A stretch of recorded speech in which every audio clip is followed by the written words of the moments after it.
ऐसे कलीसिया को बाइबल में कई बातों से वर्णन किया हुआ है। मैं सब अभी रेफरेंस नहीं दूंगा क्योंकि आपके पास पीडीएफ पहुंच गया है, लेकिन मैं जैसे को मैं रीड करता हूं। आपको पीडीएफ में राइट साइड में लाल रंग का जो है वो सब जिक्र है बाइबल में। सो बाइबल बताते हैं ये कलीसिया को परमेश्वर का मंदिर जिसमें परमेश्वर स्वयं वास करता है। वो परमेश्वर का भवन और निवास स्थान और परमेश्वर का घर और आत्मिक घर, मतलब आप और हम आत्मिक घर हैं जिसमें परमेश्वर वास करता है। और आप और हम इस घर में एक एक जन हैं, घराने हैं। हम लोग परमेश्वर के घराने हैं और ये कलीसिया परमेश्वर की है और हम लोग ना केवल उनके घराने हैं लेकिन हम लोग परमेश्वर के निज प्रजा हैं।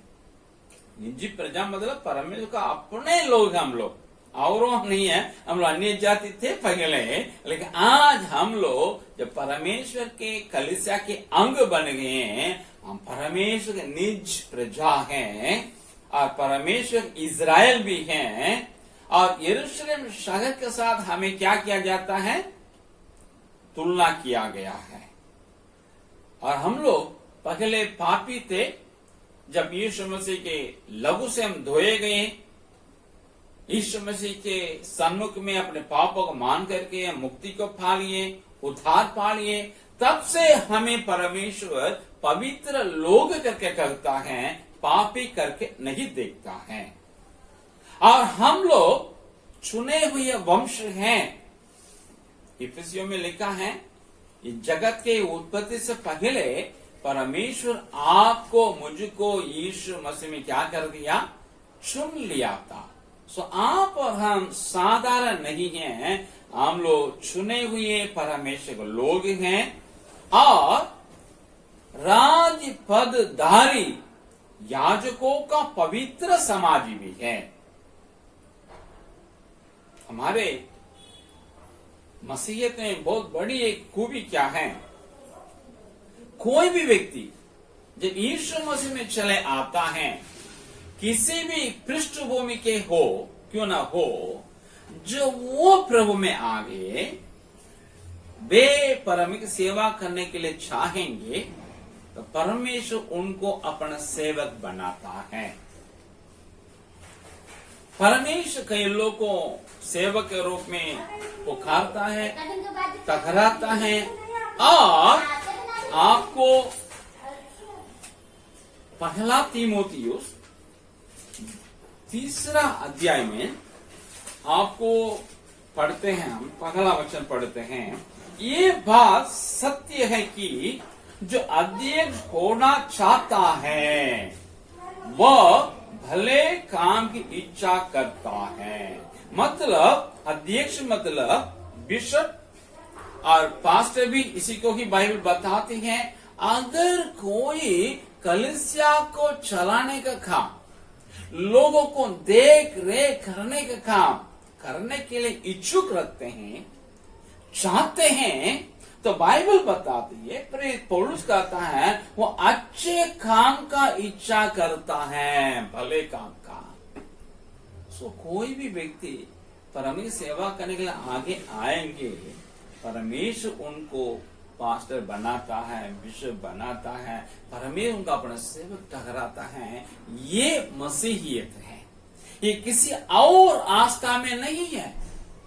वह तो बैठा हुआ है जाति के अनुसार, काम के अनुसार। ये काश लोग ही उस आस्था के सेवा कर सकते हैं, सब कोई नहीं। लेकिन ईसाइयत में, मसीहियत में ये नहीं। जो चाहता है बाइबल उसको अंगीकार करता है, उनको प्रोत्साहन करता है और उनको ठहराता है, वो परमेश्वर की सेवा कर सकता है। इसलिए बाइबल ऐसे लोगों को और सारे क्रिश्चियन को, सारे विश्वासी कहता है, पूरा मिल करके पहला पत्रस उसका 2 अध्याय 9वां वचन में लिखा है, राज पदधारी याजकों का पवित्र समाज है। कलीसिया है, साधारण नहीं है, सबको इसमें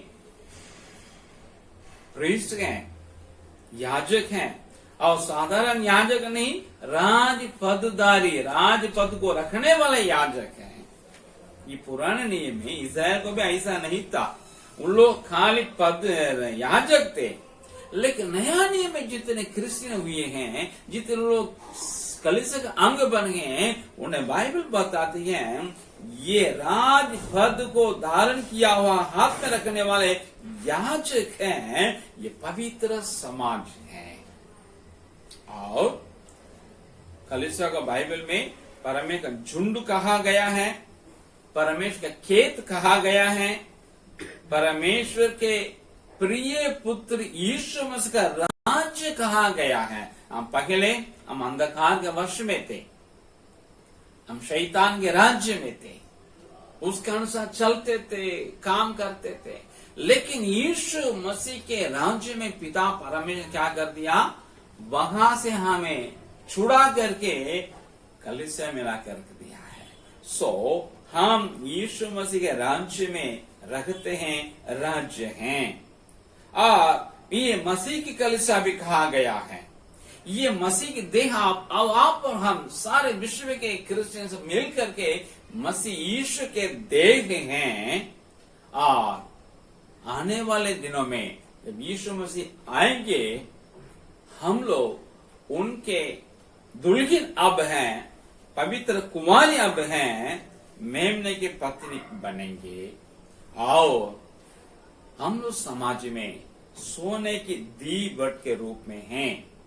हम दिया जो रोशनी देते हैं, हमारे कारण रोशनी मिलती है समाज में। ये सारी बातें कलीसिया का वर्णन, परमेश्वर का वर्णन है कलीसिया के प्रति। यहाँ 20 बातें में बताया, आप पीढ़ी देखिएगा, आपको समझ में आ जाएगा। मैंने कहा कलीसिया का परिभाषा, उसके स्वामी कौन है, यीशु मसीह का स्थान, भूमि क्या क्या बता दिए, और बाइबल कलीसिया का वर्णन कैसे कहा है ये भी 4 चीज बता दिए। अभी कलीसिया में कितने ऑफिस हैं, कितने प्रकार के सेवक आए हैं, ये आपको समझने की आवश्यकता है। क्योंकि हम लोग कई प्रकार के सेवकों के सेवकाई को हम लोग पाते हैं, लेकिन हमको समझ में नहीं आता कौन कौन सा सेवकाई करते हैं। इसको समझने के लिए आपको इफिसियों की पत्री में 4 अध्याय 11वां वचन में लिखा है। मैं आपके लिए पढ़ता हूं, आप जानिए। इफिसियों 4:11, उसने अर्थात परमेश्वर ने कुछ को प्रेरित नियुक्त करके, और कुछ को भविष्यद्वक्ता नियुक्त करके, और कुछ को सुसमाचार सुनाने वाले नियुक्त करके, और कुछ को रखवाले और उपदेश नियुक्त करके दे दिया। यहां हम देखते हैं कलीसिया की सेवा करने के लिए, पवित्र लोग सिद्ध होने के लिए परमेश्वर 5 प्रकार के सेवकाई को कलीसिया में नियुक्त करके दिया है। थोड़ा हम आपको पुराना नियम का भी हम आपको खुले करके दिखा देंगे। पुराने नियम और नया नियम, पुराने नियम में भी सेवकाई थी, नया नियम में भी सेवकाई है। पुराने नियम में कितने प्रकार की सेवकाई थी? 3 प्रकार की। सबसे पहले नबी या भविष्यवक्ता के, उसके बाद याजकीय पद, तीसरा है राजा। ये 3 ऑफिस या 3 सेवकाई पुराने नियम में होते थे। एग्जाम्पल, जितने नबी हैं ये भविष्यवक्ता हैं, ये परमेश्वर की ओर से लोगों से बोलते थे, मतलब परमेश्वर के प्रवक्ता थे। और याजक लोगों के लिए परमेश्वर से बोलते थे। लोगों के प्रतिनिधि बन करके, प्रवक्ता बन करके परमेश्वर से बोलते थे। और राजा परमेश्वर के लोग को अर्थात इज़राइल को शत्रु से रक्षा करते थे। जब कभी शत्रु आता था, ये लड़ाई करके, ये युद्ध को अगुवाई करके, उन लोग हरा करके इज़राइल को रक्षा करते थे। यही है पुराने नियम की सेवकाई है। और इसको बोलते हैं याजक की ये सेवकाई, ये तीनों याजक की सेवकाई में आती थी। अब है नया नियम में यीशु मसीह ये सेवकाई को मिटा करके सुसमाचार की सेवकाई को लाया, जिसमें 3 नहीं 5 प्रकार की सेवकाई को यीशु मसीह नियुक्त करके दिया है।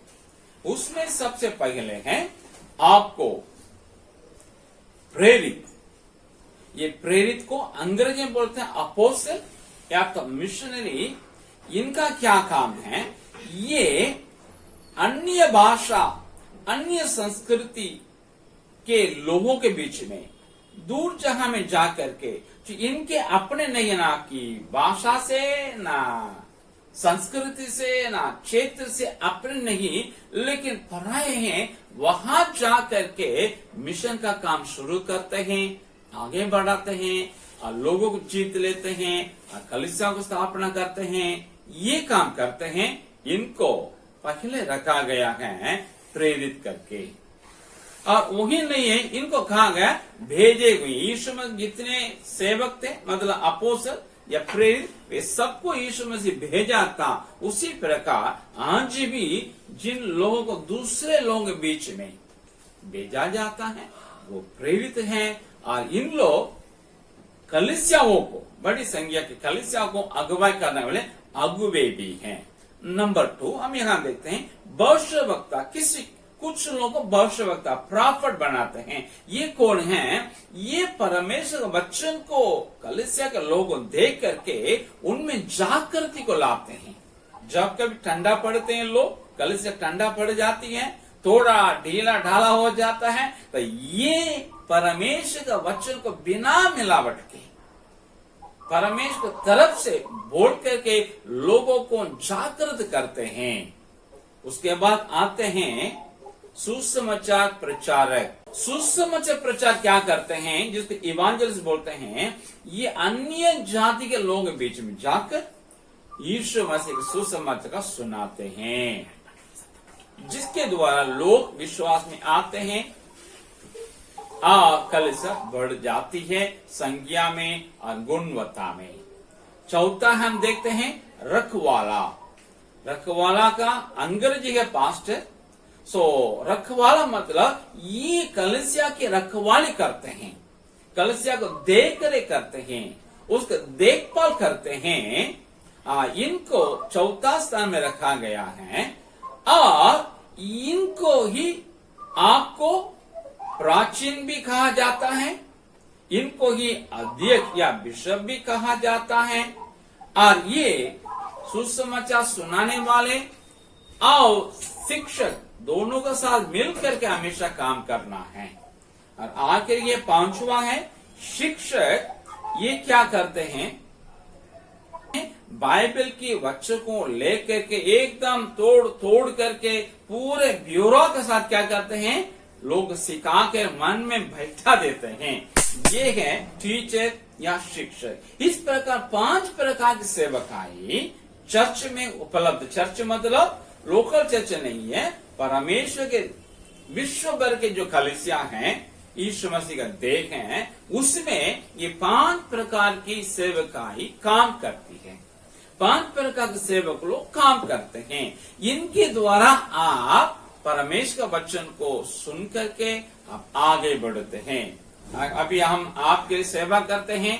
मैं पास्टर के रूप में नहीं सेवा करता हूँ, लेकिन एक टीचर के रूप में मैं आपकी सेवा करता हूँ। आपके अपने पास्टर हैं। मेरा बुलाहट पास्टर का नहीं, भले हम चर्च चलाते हैं छोटी सी, लेकिन मेरा बुलाहट पास्टर का नहीं, टीचर का और सुसमाचार सुनाने का। इन दोनों काम को भाई बहुत अच्छे से हम कर पाते हैं और करते भी हैं। कलीसिया में 5 प्रकार सेवकाएं हैं। इन्हें जान करके इन सारे सेवकाएं का फायदा आप उठाना है।